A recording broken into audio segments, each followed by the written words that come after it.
좀 너무 빨개요. 좀 시뻘개가지고 살짝 무서운? 은은하게 붉은 조명이라고 적혀있길래 좀 예쁜 빨강인 줄 알았는데 안녕하세요. 이쪽이 민정입니다. WWDC를 새벽에 보고 바로 촬영하고 편집해서 올린 다음에 한숨 잠깐 자고 다시 일어나서 씻고 화장한 다음에 다시 카메라를 켰습니다. iOS 17이 출시가 됐는데요. 바로 당일부터 베타 버전을 쓸 수 있어서 제가 또 빠르게 베타 버전을 설치하고 써보고 아 이건 진짜 유용하다, 바뀐 게 확 느껴지는 그런 점들만 위주로 가지고 왔습니다. 참고로 베타 버전 설치하는데 진짜 하루 종일 왼종일 걸리고 발열도 쩔고 막 너무 그래가지고 아 이거 설치해도 되나? 가끔씩 아이폰 베타 버전 설치하면 뭐 은행 앱이 안 된다 이런 말이 있잖아요. 눈물을 참고 업데이트했습니다. 우선 가장 궁금했던 게 전화 연락처 포스터 기능이에요. 전화를 들어가셔서 연락처 탭에 들어가시면 맨 위에 내 이름이랑 사진이 뜨잖아요. 여기를 누르고 오른쪽 위에 편집을 눌러요. 그 다음에 또 편집을 누르면 이제 iOS 16때부터 아이폰 잠금 화면을 다양하게 바꿀 수 있어졌잖아요. 그거랑 비슷한 디자인이 나오면서 연락처에 어떤 이미지를 생성할 건지 선택할 수 있습니다. 플러스 버튼을 누르고요. 사진을 눌러서 이렇게 제 셀카 같은 거 잘 나온 거 위주로 누르자마자 보이는 건 바로 이 심도 효과도 역시 적용이 됐죠. 지금 보시면 제 머리 뒤로 이쪽 K라는 텍스트가 쓰여져 있는 거 보니까 심도 효과가 적용이 됐고 뭐 이렇게 다양하게 효과를 바꿀 수 있고요. 근데 아이폰은 기본이 제일 예쁜 것 같아. 그 다음에 이렇게 뭐 크롭을 하거나 위치 조정을 할 수 있고 한 이 정도로 해서 그리고 텍스트도 가로로 할지 세로로 할지 할 수 있는데 개인적으로 이 한글은 폰트가 아직 기본 폰트만 있어요. 영어는 다양한 폰트가 있는데 한글은 아직 이 기본 폰트만 있어서 막 그렇게 예쁘게까지 꾸밀 순 없다는 게 좀 아쉽지만 이렇게 색깔도 여긴 핑크색으로 해도 귀엽겠다. 이런 식으로 해서 완료를 누르면 끝입니다. 연락처에 표시될 이미지를 이렇게 크롭을 한 다음에 완료를 누르고 업데이트를 누르고 다시 또 완료를 누르면 끝이에요. 저는 지금 제 셀카, 제 사진으로 해놨는데 이거 말고도 미모티콘으로 해서 이렇게 다양한 표정의 미모티콘으로도 설정할 수 있고 모노그램이라고 해서 이건 별로 안 예뻐서 다들 안 쓰실 것 같긴 하지만 정말 텍스트에 컬러 배경만 있는 간단한 이미지로도 선택을 할 수 있습니다. 방금은 제가 제 휴대폰에서 제 연락처에 대한 나의 기본 정보에 대한 연락처를 포스터화 이미지를 만들었다면 이제는 내 휴대폰에서 친구나 가족, 상대방의 연락처를 포스터화할 수도 있는데요. 원하는 사람의 연락처에 들어가서 역시 편집을 눌러서 아까랑 똑같이 포스터를 생성을 해줍니다. 이런 식으로 이번엔 세로로 해볼게요. 이런 식으로 포스터를 만들고 완료를 눌렀어요. 그럼 이제 이 사람한테 전화가 오면 어떻게 뜨냐면 보이시나요? 지금 이렇게 제가 설정해둔 상대방의 이미지 그리고 폰트까지 잠금 화면처럼 전화 올 때 이렇게 떠요.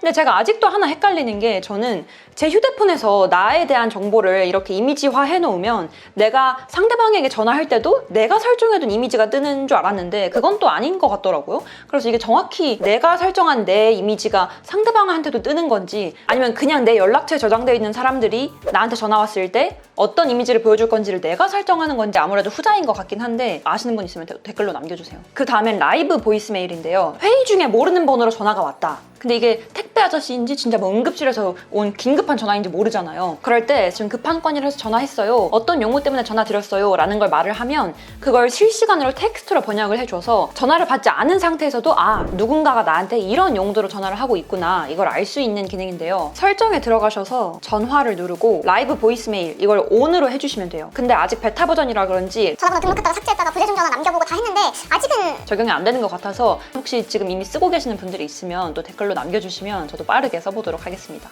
그 다음은 문자 기능인데요. 저는 카톡보다 문자를 훨씬 선호하고 문자에서도 음성 메시지 기능도 되게 잘 활용을 해요. 이럴 땐 또 IT 유튜버라 그런지 친구들이랑 아이폰으로 아이메시지 문자 할 때 괜히 막 되게 다양한 기능들을 써서 문자를 보내고 싶더라고요. 그래서 평소에도 아이메시지를 잘 사용하는 저한테는 되게 반가운 기능들이 많은데 우선 이렇게 문자 앱에 들어가시면 여기 왼쪽에 플러스 버튼을 누르면 다양한 위젯들이 이제 플러스 버튼 안에 숨겨져 있는데요. 카메라, 사진, 스티커, 오디오, 위치 그다음 여기 더보기를 누르면 다양한 앱들을 볼 수 있습니다. 디자인이 너무 구려요.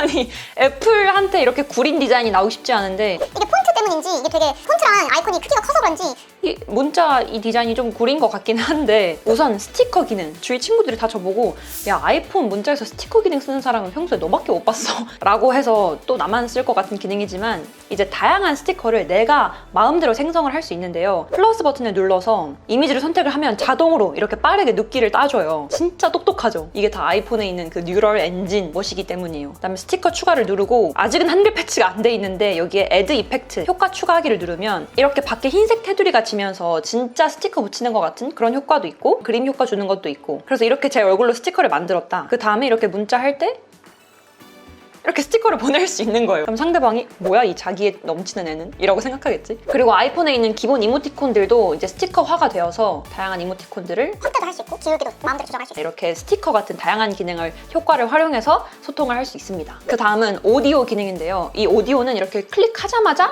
클릭과 동시에 녹음이 시작이 돼요. 안녕하세요, 이쪽이 임성입니다. 저는 지금 너무 졸리고 이따 운동 가야 되는데 너무 귀찮아요. 이런 식으로 녹음을 하고 상대방에게 전송을 했다. 그러면 상대방한테는 어떻게 보이냐면 이런 식으로 방금 제가 보낸 음성 메시지가 텍스트화 되어서 보여져요. 그래서 상대방이 회의 중이거나 운전 중이거나 수업 중이라서 당장 이 음성 메시지를 못 들을 때도 우선 텍스트로 이게 어떤 내용이구나를 본 다음에 나중에 음성 메시지를 듣는다거나 할 수 있겠죠. 그 다음에 이제 이 위치 기능을 누르면 원래는 체크인이라는 기능을 사용할 수 있어야 돼요. 근데 아쉽게도 한국에서는 지원이 안 됩니다. 체크인 기능이 한마디로 말씀드리면 내가 집에 도착을 했으면 자동으로 상대방한테 아 집에 도착을 했다 라고 알람을 주는 기능이에요. 그리고 만약에 내가 중간에 집에 가는 길에서 경로를 틀었어. 그러면 실시간으로 내 휴대폰 배터리가 지금 몇 % 남아있고 전화를 받을 수 있는 상황인지 아닌지 이런 걸 다 공유해주는 기능인데 한국에서는 안 됩니다. 내가 너무 많은 걸 기대했네. 그리고 문자 답장이 한층 더 빨라졌어요. 사실 이렇게 꾹 누르는 것도 뭐 엄청나게 번거로운 기능은 아니라서 되게 편하게 썼지만 이제 이렇게 그냥 스와이프 한 번 하면 빠르게 답장할 수 있으니까 시간이 더 단축되겠죠. 그 다음에 잠금 화면에도 아주 소소한 업데이트가 생겼는데요. 터치의 굵기를 이렇게 조정할 수 있게 되었어요. 다양한 굵기로 이렇게. 그리고 잠금 화면에도 다크 모드가 생겼어요. 이렇게 잠금 화면 설정할 때 오른쪽 하단에 점 3개를 누르면 자동, 라이트 모드, 다크 모드 이렇게 3가지가 뜨거든요. 평소에 라이트 모드일 때는 이렇게 뜨다가 이제 다크 모드로 전환을 하면 색깔이 바뀌었죠. 다크 모드 설정대로. 그리고 기본 위젯 앱들의 디자인도 살짝 변화가 생겼습니다. 자세히 보시면 시계 디테일이 다 달라요. 이렇게 숫자가 표시되어 있는 것도 있고 그냥 심플하게 표시되어 있는 것도 있고 좀 화려하게 이렇게 빗금이 쳐져 있는 시계도 있고 개인적으로는 이 흰색 시계가 제일 예쁜 것 같습니다.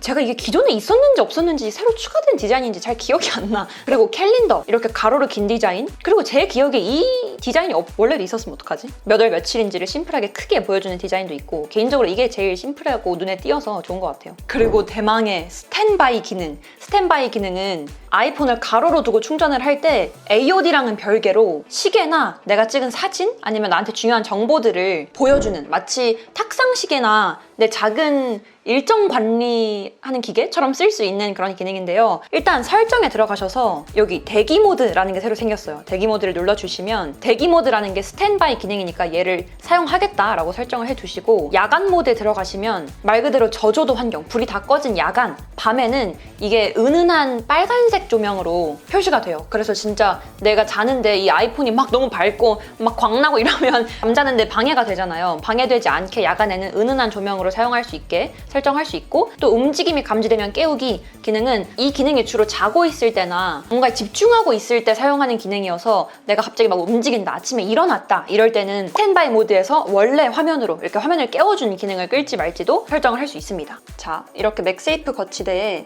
아이폰을 가로로 둬볼게요.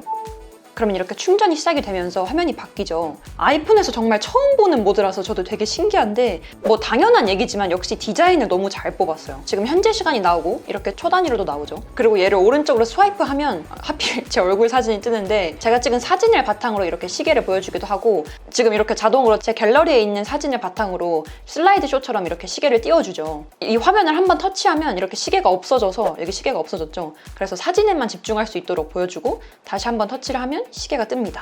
이렇게 한 번 더 스와이프하면 제가 개인적으로 이번에 가장 예쁘다고 생각하는 디자인의 스탠바이 기능이 뜨는데 자 이제 여기서 끝이 아니에요. 다시 아까 이 화면으로 돌아가서 꾹 누르면 내가 어떤 디자인의 어떤 위젯을 보고 싶은지 바꿀 수 있어요. 그래서 예를 들어서 이 디자인의 시계를 보고 싶다라고 하면 얘를 클릭을 하고 완료를 누르면 여기 시계 디자인이 바뀌었죠.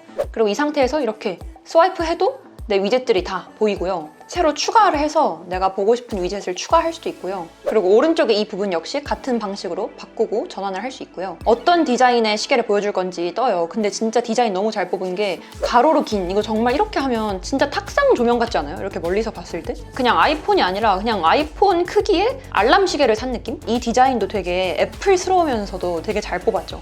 지금 이렇게 방금 분이 바뀌니까 모션도 이렇게 자동으로 적용이 됐습니다. 지금 저조도 환경, 야간 환경에서 아이폰 스탠바이 기능인데 생각보다 근데 좀 너무 빨개요. 좀 시뻘개가지고 살짝 무서운? 은은하게 붉은 조명이라고 적혀있길래 좀 예쁜 빨강인 줄 알았는데 이렇게 넘겨도 이렇게 빨간색으로.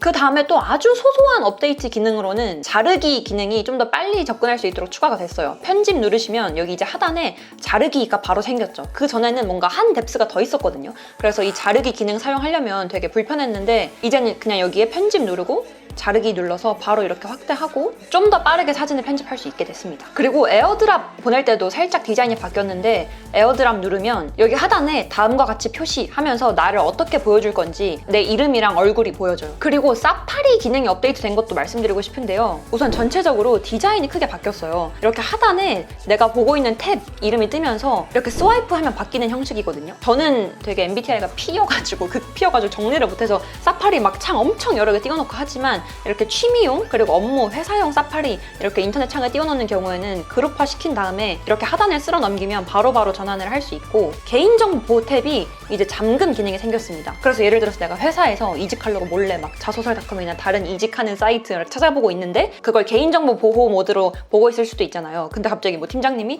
아 우리 그거 뭐였지? 인터넷 좀 켜봐 라고 했을 때 내가 개인정보 보호 모드로 보고 있던 창이 이렇게 뜨면 의미가 없잖아요. 근데 이제 잠금 기능이 생겨서 잠금 해제를 해야지 내가 개인정보 보호 모드로 보고 있던 인터넷 창이 떠요. 그래서 개인정보 보호 모드라는 거에 대한 보안이 한층 더 강화됐다고 생각하시면 됩니다.